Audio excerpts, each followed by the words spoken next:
Everyone, आपका स्वागत है मेरे न्यू ईयर फुजोशी में। आप लोग कैसे हैं? आई होप कि आप लोग ठीक होंगे। तो चलिए हम अपनी स्टोरी की स्टार्टिंग करते हैं। जान, जो कि बहुत ही ज़्यादा गुस्से में था, वो धीरे धीरे ईबो के करीब जाने लगता है और ईबो जो कि फर्श पर था वो धीरे धीरे पीछे की तरफ जाने लगता है। तभी जान ईबो की तरफ बढ़कर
मुझे तो तुम दोनों में कोई भी दोस्ती नहीं लगी, बल्कि उससे भी बढ़कर कुछ लगा।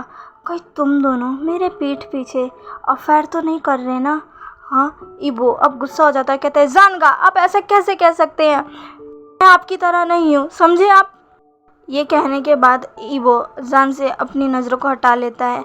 जान गुस्से में कहता है अच्छा, तो तुम मुझे कंपटीशन दे रहे हो, इसका मतलब अब तुम भी अफेयर करोगे और दूसरे लोगों के साथ जाकर सो जाओगे और मुझे बताओगे कि तुम्हें मेरी कोई ज़रूरत नहीं है। हाँ, मैंने आज तक तुम्हें टच नहीं किया, इसकी वजह से अब तुम दूसरे इंसानों के पास अपनी नीड्स पूरी करने के लिए जा रहे हो, क्यों? है ना? सुनते ही ईबो को अब और गुस्सा आ जाता है और वो जान को एक खींच का चाटा मारता और कहता है जान का आपकी सोच बहुत गंदी है। ऐसा कहकर ईबो रोते हुए उस रूम से जाने ही वाला था, लेकिन तभी जान उसका हाथ पीछे से ग्रैब कर लेता है और उसे ज़ोर से खींचकर बेड पर फेंक देता है और खुद उसके ऊपर आ जाता है और उसके गले को पकड़कर कहता है तुम्हारी इतनी हिम्मत कि तुमने मुझ पर हाथ उठाया। जान की आइज़ अब बहुत ही ज़्यादा रेड हो चुकी थी और वो बहुत ही ज़्यादा गुस्से में था। ईबो जब जान को ऐसे देखता है तो वो बहुत डर जाता है और कहता है जान का प्लीज़ छोड़िए। जान कहता है आज तक मैंने तुम्हारे साथ कुछ नहीं किया, इसलिए तुम्हारी हिम्मत इतनी बढ़ रही है ना कि अब तुम मुझ पर हाथ उठाओगे, मुझ पर शाहजान पर हाथ उठाओगे। अब आज मैं तुम्हें बताता हूँ कि मुझे टच करने का भी अंजाम क्या होता है। अब तुम देखना ही वो मैं तुम्हारे साथ क्या करता हूँ। ईबो जान के ये वर्ड सुनकर बहुत ही ज़्यादा डर जाता है और जान से बैक करते हुए कहता है जानगा प्लीज़ प्लीज़ छोड़ दीजिए, माफ़ कर दीजिए, मैं आज के बाद से ऐसा नहीं करूँगा। जानगा प्लीज़ मुझसे गलती हो गई, जानगा प्लीज़ मुझे माफ़ कर दीजिए। पर जान ईबो की एक भी बात नहीं सुनता है और उसे रफली किस करने लग जाता है। जान ईबो को बहुत ही ज़्यादा रफ किस कर रहा था। वो उसके लिप्स को सक और बहुत ही बुरी तरीके से बाइट कर रहा था, जिसकी वजह से ईबो के लिप्स से ब्लड भी निकलने लग गया था। ईबो बहुत ही रो रहा था, पर जान ने उसके दोनों हाथों को ऊपर उसके सर के ऊपर पिन कर दिया था और अपने एक हाथ से उसके दोनों हाथों को पकड़ा हुआ था। और अब जान ईबो की शर्ट उतारने लगता है। ईबो अब बहुत ही डर जाता है और अपने हाथों को जान के हाथों से छुड़ाकर जान के उस हाथ को पकड़ लेता है जो हाथ अभी ईबो का शर्ट खोल रही थी। ईबो कहता है नहीं जानगा प्लीज़ ऐसा मत करिए। जान को बहुत तेज गुस्सा आता है और वो अब ईबो की शर्ट को खींचकर फाड़ देता है, जिससे ईबो बहुत ही हैरान हो जाता है और भी ज़्यादा डर जाता है और अपने दोनों हाथों से अपनी चेस्ट को कवर कर लेता है और कहता है, जानगा ये आप क्या कर रहे हैं, प्लीज़ छोड़ दीजिए। जान ईवो की एक भी बात नहीं सुनता है और फिर अब जान अपनी टाई उतार कर ईवो के दोनों हाथों को लेकर उसे बेड से पिन कर देता है। ईवो बहुत ही चीख रहा था और अब जान ईवो की नेक पर एक ज़ोरदार बाइट करता है जिससे ईवो बहुत ही बुरी तरीके से चीखता है। जान अब ईवो के पूरे चेस्ट पर अपने हाथों को फिराने लगता है और उसके पूरे चेस्ट को सक लिक और फिर बहुत ही ज़्यादा बुरी तरीके से बाइट करने लगता है। ये कोई लव मेकिंग नहीं थी, बल्कि ये तो जान ईवो को पनिश कर रहा था, वो भी बहुत बुरी तरीके से। हाँ, ईवो चाहता था कि जान उसके साथ इंटीमेट हो, उससे प्यार करे, पर इस तरीके से नहीं। ये तो जान की बेरहमी थी जो कि जान ईवो के साथ कर रहा था। ईवो बहुत ही चीख रहा था और जान से लगातार मिन्नतें कर रहा था कि वो ईवो को छोड़ दे, पर जान ईवो की बिल्कुल भी नहीं सुनता है और उसके माउथ पर अपना हाथ रख देता है और उसके निपल्स पर एक ज़ोरदार बाइट करता है। ईवो फिर से चीखता है, पर इस बार उसकी आवाज़ दब जाती है क्योंकि जान ने अपने हाथों को उसके माउथ पर रखा हुआ था। ईवो बहुत ही बुरी तरीके से रो रहा था। अब जान भी अपने सारे कपड़े उतार देता है। जान बहुत ही नशे में था और उसे बहुत तेज़ गुस्सा आ रहा था और आज वो ईवो को बिल्कुल भी नहीं छोड़ रहा था।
आप मेरे सामने कितने लोगों के साथ थे, एक को तो आप घर भी ले आए थे, पर मैंने कभी आपको कुछ नहीं कहा। पर एक बार मैं अपने दोस्त के साथ क्या है उससे डांस कर लिया, उससे उसे उससे बात की, उससे खुद को टच करने दिया, तो आपने मुझे ऐसे पनिश किया। जानका आप जानते भी नहीं थे कि आप क्या कर रहे हैं। आपको पता है, जब मैं सुबह उठा था तो आपको वहाँ ना देखकर मुझे और भी दुख हुआ था कि आप मेरे साथ ऐसा कैसे कर सकते हैं। जब मैं सुबह उठा था मुझे बहुत दर्द हो रहा था जानका, मुझे आपकी ज़रूरत थी, पर आप वहाँ नहीं थे। आप नहीं थे जानका। मेरी पूरी बॉडी पर आपके उन बाइट के निशान थे, कई जगहों से खून निकल रहा था, मुझसे चला भी नहीं जा रहा था। उस दिन अंशु ने जब मुझे ऐसा देखा था तो उनकी भी आंखें फटी रह गई थी, उन्होंने मेरे को संभाला था। जानका उस दिन मुझे आपकी सबसे ज़्यादा ज़रूरत थी, भले ही वो सब आपने ही मेरे साथ किया हो, पर मैं उस दिन आपको चाह रहा था मैं चाहता था कि आप मेरे साथ रहे। आपको अपनी हरकतों पे थोड़ा सा रिग्रेट हो, पर आपको कुछ फील नहीं हुआगा। उल्टा आप मुझे कब छोड़कर चले गए मुझे ये भी नहीं पता था। मैं कितने दर्द में था गा। ईवो उन दिनों को याद कर कर बहुत रो रहा था। सुबह जब ईवो उठा था तो जान उसके पास नहीं था। वो बहुत ही ज़्यादा रो रहा था। काफ़ी टाइम हो गया था। अंशु ईवो का वेट कर रही थी, पर उसे जब ईवो आता नहीं दिखता है तो वो खुद ही ईवो के पास उसके रूम में चली जाती है और वहाँ वो ईवो को रोता हुआ देखती है, जिसके बॉडी पर बहुत सारे बाइट मार्क्स थे। ईवो अभी भी नेकेड था। शुमा उसके पास जाती है। ईवो ने खुद को ब्लैंकेट से कवर किया हुआ था, पर उसके बैक और चेस्ट पूरी विजिबल हो रही थी। शुमा ईवो के पास जाती है। शुमा जब ईवो को देखती है तो वो भी घबरा जाती है, क्योंकि ईवो के लिप्स से ब्लडिंग अभी भी हो रही थी और ईवो के जो भी बाइट मार्क्स थे वहाँ भी कई जगहों पर ब्लड्स थे। शुमा बहुत ही ज़्यादा डर गई थी।